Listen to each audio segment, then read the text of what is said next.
নমস্কাৰ বন্ধু বান্ধৱীসকল পুনৰ আন এটা ভিডিঅ'লৈ আপোনালোক সকলোকে স্বাগতম জনাইছোঁ। আজি আমি এটি বিশেষ বিষয় আলোচনা কৰিম, অৰ্থাৎ জুলাই মাহৰ মিথুন ৰাশিৰ ৰাশিফল সম্পৰ্কে আমি আলোচনা কৰিম। অৰ্থাৎ মিথুন ৰাশিৰ জাতক জাতিকাসকলে জুলাই মাহটো কিদৰে পাৰ কৰিব, তেওঁলোকৰ স্বাস্থ্য, তেওঁলোকৰ শিক্ষা দীক্ষা, তেওঁলোকৰ ব্যৱসায় বাণিজ্য, তেওঁলোকৰ প্ৰেম প্ৰণয় বিবাহ, তেওঁলোকৰ চাকৰি বাকৰি বা তেওঁলোকৰ কৰ্মসংস্থাপন কেনেধৰণৰ হ'ব বা এই ধৰণৰ কথাবিলাকত তেওঁলোকে কি ধৰণৰ প্ৰতিক্ৰিয়া লাভ কৰিব বা জুলাই মাহৰ বিভিন্ন দিশত তেওঁলোকে হ'বলগীয়া সাৱধানতা বা তেওঁলোকে কোনটো দিশত নতুন পথ উন্মোচিত হ'ব বা কোনটো দিশত তেওঁলোকে সফলতাৰে আগবাঢ়িব বা কোনটো দিশত সাৱধান হৈ থাকিব লাগিব, এই ধৰণৰ বিতং তথ্যখিনি লৈ আপোনালোকৰ মাজত উপস্থিত হৈছোঁ। ভিডিঅ'টো শেষলৈ চাব, বিশেষকৈ মিথুন ৰাশিৰ জাতক জাতিকাসকলে ভিডিঅ'টো শেষলৈ চালে যথেষ্ট উপকৃত হ'ব বুলি আশা কৰিছোঁ। এইখিনিতে এটি অনুৰোধ, বন্ধু বান্ধৱীসকল, আমি প্ৰতিদিনাই বা জ্যোতিষ সম্বন্ধীয় বিভিন্ন বিষয় লৈ আপোনালোকৰ মাজত উপস্থিত হওঁ, বিভিন্ন বিষয়ক লৈ ভিডিঅ' প্ৰস্তুত কৰোঁ। আপোনালোকৰ এটা লাইক, এটা শ্বেয়াৰ, এটা কমেণ্টে যথেষ্ট আমাক উৎসাহিত কৰে নতুন ভিডিঅ'সমূহ প্ৰস্তুত কৰিবৰ কাৰণে। জানক আপোনালোকৰ যথেষ্ট মৰম চেনেহে আমাক যথেষ্ট আগুৱাই লৈ গৈছে। পুনৰ ধন্যবাদ আৰু কৃতজ্ঞতা গ্ৰহণ কৰিছোঁ। পুনৰ এটি নিবেদন যে যদিহে আপুনি মোৰ চেনেলটোৰ নৱাগত হয় তেনেহ'লে চেনেলটো নিশ্চয় ছাবস্ক্ৰাইব কৰিব আৰু আপোনাৰ বন্ধুবৰ্গলৈ মোৰ ভিডিঅ'সমূহ লৈ যোৱাত নিশ্চয় সহায় কৰিব। আহক আমি ভিডিঅ'টোৰ ভিতৰত লৈ যাওঁ। মিথুন ৰাশি গ্ৰহ চক্ৰৰ তৃতীয় ৰাশি আৰু মিথুন ৰাশিয়ে এই জুলাই মাহটো কিদৰে পাৰ কৰিব, অৰ্থাৎ মিথুন ৰাশিত জুলাই মাহৰ ৰাশি চক্ৰত আছে। মিথুন ৰাশিত অৱস্থান গ্ৰহণ কৰিছে ৰবি আৰু বৃহস্পতি, ধনস্থানত অৱস্থান গ্ৰহণ কৰিছে বুধ, ভাতৃস্থানত অৱস্থান গ্ৰহণ কৰিছে কেতু চন্দ্ৰ মংগল আৰু নৱম স্থান ভাগ্যস্থানত অৱস্থান গ্ৰহণ কৰিছে ৰাহু আৰু দশম স্থানত কৰ্মস্থানত অৱস্থান গ্ৰহণ কৰিছে শনি। একাদশ স্থানত কোনো ধৰণৰ গ্ৰহ অৱস্থান গ্ৰহণ কৰা নাই আৰু দ্বাদশ স্থানত অৱস্থান গ্ৰহণ কৰিছে শুক্ৰই। এতিয়া এই 9টা গ্ৰহৰ যি অৱস্থান, এই অৱস্থান সম্বন্ধীয় বিষয়খিনি অলপ বিতংভাৱে আমি জনাৰ প্ৰয়াস কৰিছোঁ। মিথুন ৰাশিত যিহেতুকে লগ্ন বা গৰ্ভত গুৰু আদিত্য যুগৰ সৃষ্টি হৈছে, তাত ৰবি গ্ৰহ আৰু বৃহস্পতি গ্ৰহই অৱস্থান গ্ৰহণ কৰিছে। বৃহস্পতি গ্ৰহই অৱস্থান গ্ৰহণ কৰা হেতুকে অত্যন্ত শুভপ্ৰদায়ক হৈছে মিথুন ৰাশিৰ ক্ষেত্ৰত। অৰ্থাৎ তেওঁলোকৰ শান্তি শৃংখলা বা তেওঁলোকৰ চিন্তা চৰ্চা বা তেওঁলোকৰ মানসিক শান্তি যথেষ্ট উন্নত হ'ব বা তেওঁলোকৰ আত্মসংযম বা তেওঁলোকৰ কৰ্মৰ প্ৰতি ধাউতি বা আধ্যাত্মিকতা বা এই ধৰণৰ বিষয়বিলাক এক নতুনকৈ পৰিৱৰ্তন হ'ব। অৰ্থাৎ অহা নৱেম্বৰ মাহলৈকে বৃহস্পতি আৰু ৰবিৰ প্ৰভাৱত তেওঁলোকৰ যি মানসিক স্থিতি বা তেওঁলোকৰ যিটো আত্মসংযম, সাহস বা উৎসাহ উদ্দীপনা যথেষ্ট বৃদ্ধি হোৱাৰ আশংকা বা যথেষ্ট বৃদ্ধি হোৱাৰ সম্ভাৱনা আছে মিথুন ৰাশিৰ জাতক জাতিকাসকলৰ ক্ষেত্ৰত। এই ক্ষেত্ৰত ষ্টুডেণ্টসকলৰ অৰ্থাৎ ছাত্ৰ ছাত্ৰীসকলৰ ক্ষেত্ৰত অত্যন্ত সুন্দৰ।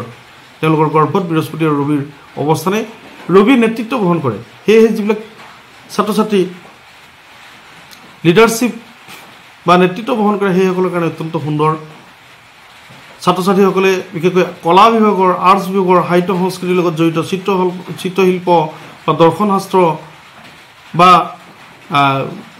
গৱেষণাৰ লগত জড়িত হৈ থকা ছাত্ৰ ছাত্ৰীসকলৰ ক্ষেত্ৰত অত্যন্ত সুন্দৰ। তেওঁলোকে সহায় লাভ কৰিব, তেওঁলোকে উচ্চপদস্থ বিষয়াবিলাক বা উচ্চ পৰ্যায়ৰ ব্যক্তিসকলৰ লগত সংযোগ ঘটিব বা তেওঁলোকে সহায় সহযোগিতা লাভ কৰিব, তেওঁলোকে মৰম আদৰ স্নেহ লাভ কৰিব। ৰাজনৈতিক ব্যক্তিসকলৰ, ৰাজনৈতিক নেতাসকলৰ, ৰাজনীতিৰ লগত জড়িত হৈ থকা, সামাজিক কৰ্মৰ লগত জড়িত হৈ থকা ব্যক্তিসকলৰ কাৰণে অত্যন্ত সুন্দৰ, কিয়নো ৰবি গ্ৰহ লগ্নত থকাৰ কাৰণে ৰবি গ্ৰহই সাহস প্ৰদান কৰে, ৰবি গ্ৰহই নেতৃত্ব বহন কৰে বা এই ধৰণৰ ৰাজকীয় কাৰ্যবিলাকত সহায় কৰে ৰবি গ্ৰহই। গতিকে মিথুন ৰাশিৰ যিমানবিলাক ৰাজনৈতিক দিশৰ লগত জড়িত হৈ থকা ব্যক্তি, তেওঁলোকৰ কাৰণে নতুন সুবিধা, তেওঁলোকৰ কাৰণে উচ্চ পদমৰ্যাদা, তেওঁলোকৰ কাৰণে যশ যশস্যা, এই ধৰণৰ বিষয়খিনি লাভ কৰিব। ধনস্থানত বুধৰ অৱস্থান ঘটিছে। ধনস্থানত বুধৰ অৱস্থান হোৱা হেতুকে বিশেষকৈ এগ্ৰিকালচাৰ, কৃষিৰ লগত জড়িত, কৃষি সামগ্ৰীৰ লগত জড়িত হৈ থকা বিক্ৰেতাসকল বা ব্যৱসায়ীসকলৰ কাৰণে অত্যন্ত সুন্দৰ হ'ব। বুধ গ্ৰহ বিদ্যা বুদ্ধিৰ বাহক, ছাত্ৰ ছাত্ৰীসকলৰ শিক্ষা দীক্ষাৰ ক্ষেত্ৰতো বুধ গ্ৰহে যথেষ্ট সহায় কৰিব বা চাকৰি বাকৰিৰ ক্ষেত্ৰতো মিথুন ৰাশিৰ জাতক জাতিকাসকলৰ ক্ষেত্ৰত যথেষ্ট সহায় কৰিব। ভাতৃস্থানত আছে কেতু চন্দ্ৰ মংগল ভাতৃস্থানত অৱস্থান গ্ৰহণ কৰিছে মংগল গ্ৰহ, অৰ্থাৎ ৰবিৰ ঘৰত যদি মংগল গ্ৰহ প্ৰৱেশ কৰে তেতিয়াহ'লে মংগল গ্ৰহ যথেষ্ট বলৱান হয়।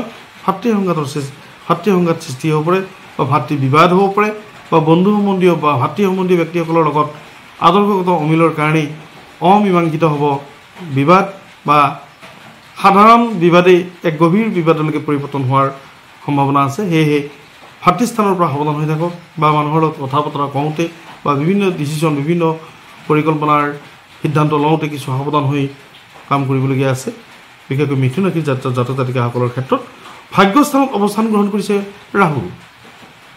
বৰ্তমান নিচস্থ হৈ ৰাহু অৱস্থান গ্ৰহণ কৰিছে কুম্ভ ৰাশিত আৰু সেয়েহে ভাগ্যস্থানৰ ক্ষেত্ৰত মিথুন ৰাশিৰ জাতক জাতিকাসকলে কিছু বিড়ম্বনা লাভ কৰিব বা তেওঁলোকৰ অত্যাধিক টকা পইচা খৰচা হ'ব পাৰে বা নাভাবিবলগীয়া ঘটনা হ'ব পাৰে বা পাৰিবাৰিক পৰিয়ালৰ কোনোবা সদস্যৰ বেমাৰ আজাৰ বা পৰিয়ালৰ কোনোবা সদস্যৰ মেল মোকৰ্দমা, পৰিয়ালৰ কোনোবা সদস্যৰ ক্ষেত্ৰত বিশেষ দুৰ্ঘটনা এই ধৰণৰ কথাত অত্যন্ত আৰ্থিক অৰ্থব্যয় ঘটিব বা ৰাহুৰ কাৰণে অসুবিধা কৰিব। পেটৰ বিষ বা এক্সিডেণ্ট জাতীয় বিষয় এই ধৰণৰ পৰিয়ালত সংঘটিত হ'ব পাৰে।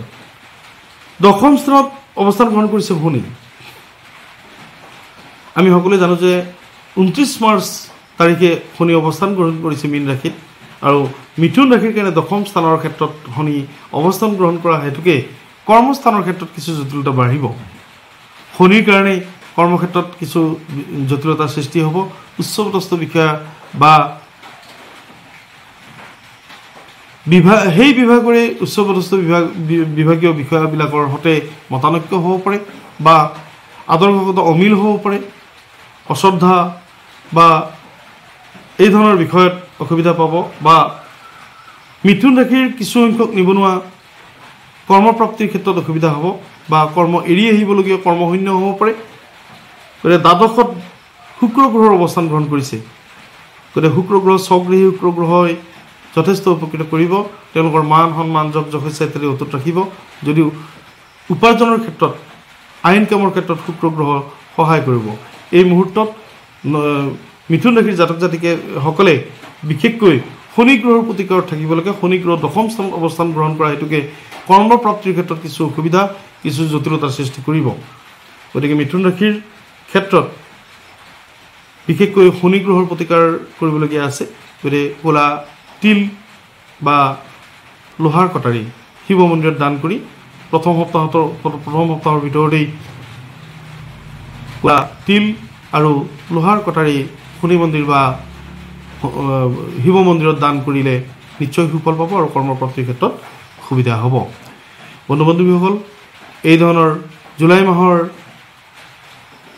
মিথুন ৰাশিৰ জাতক জাতিকাসকলৰ বাবে ৰাশিফলৰ সিদ্ধান্তি লৈ আহিছিলোঁ। যদি ভিডিঅ'টো ভাল পায় তেনেহ'লে এটা লাইক কৰিবলৈ নাপাহৰিব, কাৰণ আপোনালোকৰ এটা লাইক বা শ্বেয়াৰে আমাক এই ধৰণৰ ভিডিঅ'সমূহ নতুনকৈ প্ৰস্তুত কৰাৰ কাৰণে সুবিধা বা উদগনি যোগায়।